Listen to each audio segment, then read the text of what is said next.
প্রিয় দেশবাসী, প্রিয় ভাই বোনেরা, বিগত সময়ে যে সরকার ক্ষমতায় ছিল তাদের সময় যেভাবে 400 কোটি টাকা লুট হয়েছে, লুটপাট করেছে পিউন, তা কি এখন করতেছে না?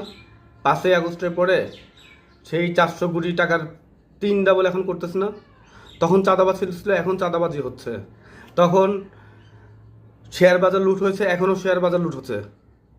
তখন আইন শৃঙ্খলার পরিস্থিতি খারাপ ছিল, এখনও তখন আইন শৃঙ্খলা রক্ষাকারী বাহিনী ক্ষমতাসীন দলকে প্রশ্রয় দিয়েছে, প্রোটেক্ট করেছে, এখনও করছে।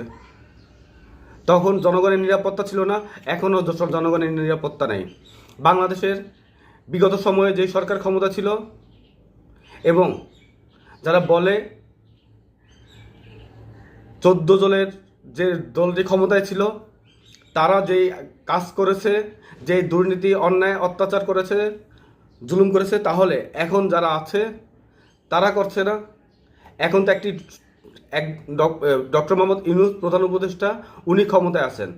উনি ক্ষমতায় থাকাকালীন বাংলাদেশে এতদিন করেছে কয়েকটি দল লুটপাট করেছে দেশে, তারা এখন দেশে নাই।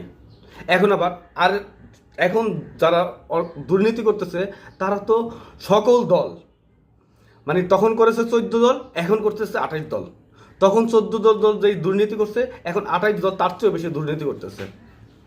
একদিকে 28 দল দুর্নীতি করতেছে, একদিকে যারা উপদেষ্টা মণ্ডলীতে আছে তারা করতেছে, আরেকদিকে যারা গণ অভ্যুত্থানের নেতৃত্ব দিয়েছে তারা করেছে।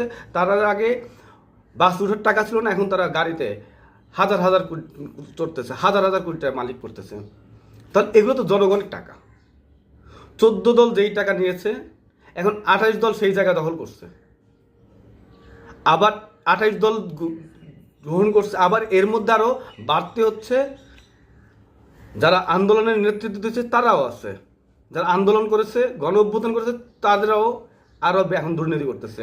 এরপর আবার উপদেষ্টারা করতেছে। তাহলে বাংলাদেশের আগের এবং এখনকার যারা আছে, যে সকল বাংলাদেশের যে সকল বর্তমানে রাজনৈতিক দল আছে, তারা প্রত্যেকে নিজেদের আখের গোছাতে চায়। তারা প্রত্যেকে জনগণের সম্পদ নিজেরা চুরি করতে চায়, নিজেরা নিয়ে যাচ্ছে। জনগণ রক্তের টাকা, ঘামে ঝরানো টাকা দেশটাকে লুটপাট করতেছে। তারা জনগণের জন্য না, তারা দেশের জন্য না। এই সকল রাজনৈতিক দলকে বয়কট করতে হবে। এরা জনগণের সাথে প্রতারণা ছাড়া জনগণকে আর কিচ্ছু দিতে পারবে না। যারা বলে আগের সরকার ভালো ছিল, আবার ওরাই বলতেছে আবার একই সরকার এরা খারাপ। তাহলে কি? দেশকে পরিবর্তন করতে হবে, আমাদেরকে ঐক্যবদ্ধ হতে হবে, এদেরকে